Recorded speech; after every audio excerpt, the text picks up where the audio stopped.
بسم اللہ الرحمن الرحیم۔ السلام علیکم ورحمۃ اللہ وبرکاتہ۔ انہوں نے محمد بن قاسم کی اس فجازی کا اثر قبول کیا۔ مندر کے بڑے پنڈت نے تمام پنڈتوں اور سرکردہ لوگوں کو بلا کر لوگوں کے لیے ایک پیغام دیا جو تاریخ میں محفوظ ہے۔ اس نے کہا کہ یہ پیغام برہمن آباد کے گردنواح کے لوگوں تک پہنچایا جائے۔ پیغام کے الفاظ یہ تھے: اے لوگو، یقین کرو کہ راجہ داہر مارا جا چکا ہے اور اس کی خاندانی حکومت ختم ہو گئی ہے۔ اب سندھ پر عربوں کی حکمرانی ہے۔ عربوں کے متعلق یہ سن لو کہ ان کی نگاہ میں امیر اور غریب، بڑا اور چھوٹا، شہری اور دیہاتی برابر ہیں۔ یہ ان کے مذہب کا حکم ہے اور ہم اپنا فرض سمجھتے ہیں کہ یہ پیغام تم سب تک پہنچایا جائے۔ عرب کے ان مسلمانوں نے ہمارے ساتھ اور بھی وعدے کیے ہیں، لیکن شرط یہ ہے کہ ہم ان کے وفادار رہیں اور غداری نہ کریں۔ اگر ہم نے وفاداری کی بجائے غداری کی تو ہم سب کو بہت نقصان اٹھانا پڑے گا۔ اس سے بڑی نوازش اور کیا ہو سکتی ہے کہ برہمن جاتی کو جو رتبہ اور ان کو جو حیثیت پہلے حاصل تھی وہ برقرار رکھی گئی ہے اور مسلمانوں کی حکومت کا کاروبار ان کے ہاتھ میں دیا گیا ہے۔ ہم پر محصولات اتنے تھوڑے عائد کیے گئے ہیں جو ہر فرد آسانی سے ادا کر سکتا ہے۔ اگر کوئی شخص ان کی ادائیگی سے گریز کرے تو اس کے لیے اچھا یہ ہوگا وہ سندھ سے نکل کر ہندوستان کے کسی اور علاقے میں چلا جائے۔ راجہ داہر کا وزیر سیاکر خاص طور پر محمد بن قاسم کا وفادار ثابت ہوا۔ اس نے اپنے خدمات محمد بن قاسم کو پیش کر دی اور اسے مشورے دینے لگا۔ محمد بن قاسم نے اپنے جو افسر مقرر کیے ان میں ایک وداع بن حمید البحری کو عدلیہ کا سربراہ تعینات کیا۔ نوبہ بن وارث کو روڑ کا قلعہ دار بنایا اور اسے کہا کہ وہ جس قدر کشتیاں فراہم کر سکتا ہے کرے، اور کوئی اجنبی کشتی گزرتی دیکھیں جس میں جنگی سامان ہو تو اسے روک لیں، کشتیاں اکٹھی کرنے کے لیے حکم ابن زیاد عبدی کو بھی مقرر کیا گیا۔ اس سے پہلے جو شہر اور قصبے فتح کیے جا چکے تھے ان سب کے لیے حاکم مقرر کیے۔ یہ سب مسلمان تھے۔ تیہی نام کا ایک سابق غلام تھا جس نے ہر محاصرے اور روڑ کے میدان میں ایسی جان بازی کا مظاہرہ کیا تھا جس میں جسم اور عقل کے استعمال کے مساوی ضرورت تھی۔ محمد بن قاسم اس سے اتنا متاثر ہوا کہ اس نے تیہی کو مکران کے ایک علاقے کا حاکم مقرر کر دیا اور اس کے محتاط الوان بکری اور قیس بن سلبہ کو مقرر کیا۔ انہیں 300 نفری کا ایک دستہ بھی دیا۔ چچ نامہ فارسی میں لکھا ہے، یہ تینوں مکران میں ہی آباد ہو گئے۔ انہوں نے مقامی عورتوں کے ساتھ شادیاں کی اور آج بھی ان کی نسلیں مکران میں آباد ہیں۔ محمد بن قاسم کی اگلی منزل اروڑ تھی۔ راستے میں کچھ اور بھی قلعے آتے تھے اور راستے میں ہندوؤں کی 2 ایسی قومیں آباد تھی جو راجہ داہر اور اس کے خاندان کے لیے مستقل خطرہ بنی رہتی تھی۔ دراصل یہ جاٹ قوم تھی جس کے 2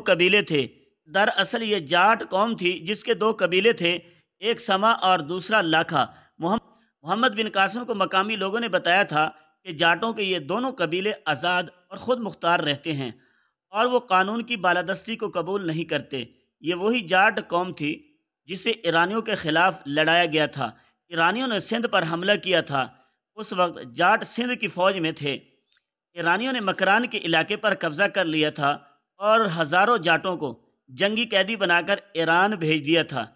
ان جاٹوں کو غلامی جیسی حیثیت دی گئی تھی، لیکن جاٹوں کی قسمت اس طرح جاگ اٹھی کہ خالد بن ولید نے ایرانیوں کو اتنی شکستیں دی تو ایرانیوں کی وہ بیتناک جنگیں، قوت جس کی دہشت و دور دور تک پھیلی ہوئی تھی، زیرہ زیرہ ہو کر بکھرنے لگے اور ایران کی سلطنت جو وسیع و عریض تھی سکڑنے لگی۔ اس دیگرگوں صورتحال میں ایرانیوں نے سندھ کے ہندو جاٹوں کو غلامی کی حیثیت سے نکال کر فوج میں بھرتی کر لیا اور انہیں وہی حقوق اور وہی مراعات دی جو ایران کی فوجیوں کو حاصل تھی۔ جاٹوں نے ایران کی فوج میں شامل ہو کر ایک ایسی مثال قائم کی جو کوئی اور قوم نہیں کر سکتی۔ وہ یہ تھی کہ 15-20 جاٹ اپنے آپ کو ایک لمبی زنجیر میں باندھ لیتے تھے اور پھر دشمن کے مقابلے میں آتے تھے۔ اس طرح وہ اپنے کسی ساتھی کے بھاگنے کے امکان ختم کر دیتے تھے۔ یہ تھی جنگ سلاسل۔ جنگ سلاسل کا لفظی معنی زنجیروں کی جنگ ہے۔ اسے جاٹوں کی زنجیروں کی وجہ سے ہی زنجیروں کی جنگ یعنی جنگ سلاسل کہا جاتا تھا۔ دو تین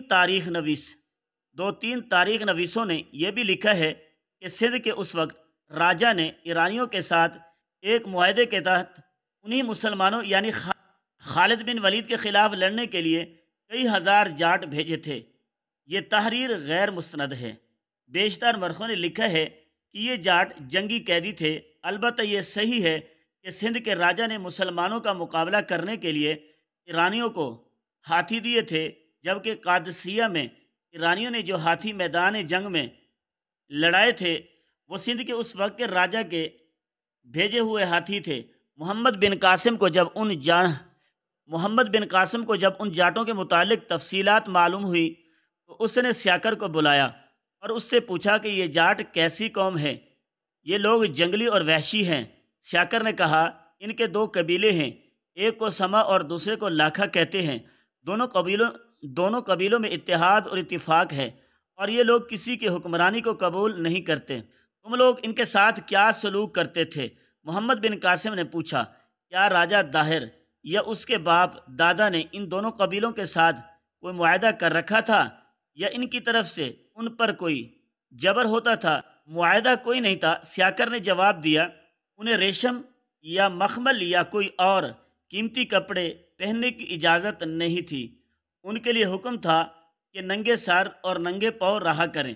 یہ ایک موٹی چادر یا کمبل اپنے جسم کے ساتھ لپیٹ کر رکھتے تھے، یہی ان کا لباس تھا۔ ان کے سردار کو بھی گھوڑے پر بیٹھنے کی اجازت نہیں تھی۔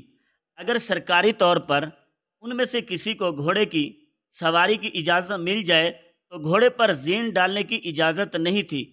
وہ گھوڑے کے پیٹھ پر کمبل ڈال کر سوار ہو سکتا تھا۔